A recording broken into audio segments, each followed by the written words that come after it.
अस्सलाम वालेकुम and good afternoon to everyone. आज हम सीसीप 3.1 चैप्टर 11 के पेज 5 में टिग के अक्यूमेंट और इसमें जो स्लोप इन और स्लोप आउट और इसके अलावा गैस कट ऑफ डिले और इसकी जो डिवाइस है टिग वेल्डिंग प्रोसेस के अक्यूमेंट में इसे इंस्टॉल करते हैं। और काफ़ी सारे इम्परफेक्शन है जिनसे बचना बगैर इन डिवाइसेस के डिफ़िकल्ट है। तो चलें देखते हैं। तो सबसे पहले हम यहाँ से स्टार्ट करते हैं slope in and slope out.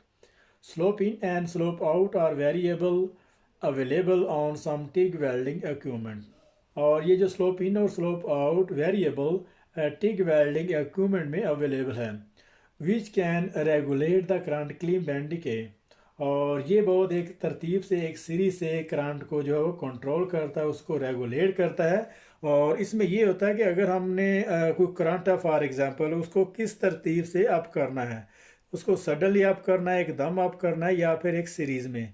जैसे कि अगर कोई वेल्डर है फॉर एग्जांपल, अगर कोई वेल्डिंग काम कर रहा है तो अगर उससे कोई इलेक्ट्रोड्स है वो डिप हो जाता है, और अगर तो करंट जो है वो उसी तरतीब में रहेगा तो उसका जो इलेक्ट्रोड्स है वो बिल्कुल जो है वो जल जाएगा, उसकी जो वायर्स केबल हैं वो भी डैमेज हो जाएंगी, और इसका जो इक्विपमेंट है वो भी बुरे तरीके से अफेक्ट होगा, और इसके अलावा जो जनरेटर हैं वो भी बुरे तरीके से अफेक्ट होंगे।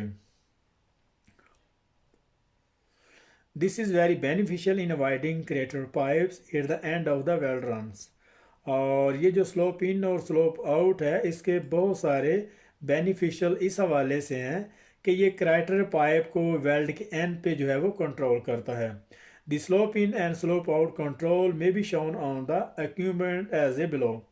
तो स्लोप इन और स्लोप आउट के जो इक्विपमेंट हैं वो बहुत सारे जो इक्विपमेंट हैं उन पे इस तरीके से डिस्प्ले होते हैं जिस तरह यहाँ पे उन्होंने दिखाया हुआ है। तो लेफ़्ट साइड पे स्लोप इन है और इसी तरीके से इस राइट साइड पे स्लोप आउट है, और इसकी जो डायरेक्शन है कुछ इस तरीके से होगी।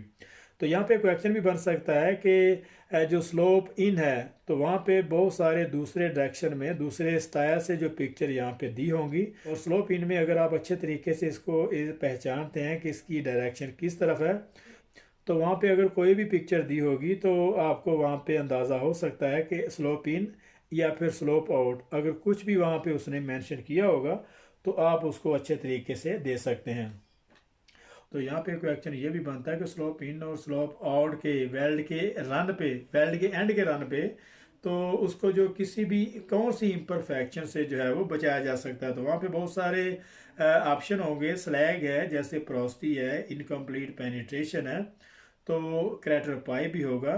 तो वहाँ पे उसका जो आंसर होगा वो क्राइटर पाइप है कि जो स्लोप इन और स्लोप आउट है उसका जो मेन जो बेनिफिशियल है, जिस मकसद के लिए इसको डिवाइस किया गया है, वो ये है कि ये क्रैटर पाइप को वेल्ड के एंड के रन पे इसको कंट्रोल करती है। The slope in and slope out control में be shown on the equipment as a below. और इसकी जो शेपर्स, इसकी जो फीचर है कुछ इस तरीके से हैं। अगर कोई भी यहाँ पे अगर कोई क्वेश्चन आ सकता है तो अगर स्लोप आउट है तो वो उसकी डायरेक्शन कुछ इस तरीके से होगी, और स्लोप इन में कुछ इस तरीके से। यहाँ से अभी हम इसको स्टार्ट करते हैं। During welding it is use to control the rise and decay of the current at the start end of a weld as a shown below. तो ड्यूरिंग वेल्डिंग स्टार्ट पे और वेल्ड के एंड के run पे जब हम torch को उठाते हैं तो उस वक्त जो करंट को जो है वो डिके और इसको राइज जो करने के लिए उसको कंट्रोल किया जाता है। तो यहाँ पे वो नीचे उन्होंने एक डायग्राम दी हुई है। तो यहाँ पे वेल्ड स्टार्ट है, यहाँ पे स्लोप इन है, और इसी तरीके से हम यहाँ से राइट साइड पे इसको वेल्ड को स्टार्ट किया, और लेफ्ट साइड पे जब हम यहाँ पे इसको उठाएंगे तो उसका जो करंट जो डिके है उसको प्रॉपर तरीके से यहाँ पे जो है वो यूज़ करेंगे। और अगर वहाँ पे जो वेल्ड की फिनिश टेक्निक है उसको प्रॉपर तरीके से यूज़ नहीं किया तो यहाँ पे क्रैटर पाइप आ सकता है, और ये बहुत बड़ी इम्परफेक्शन है।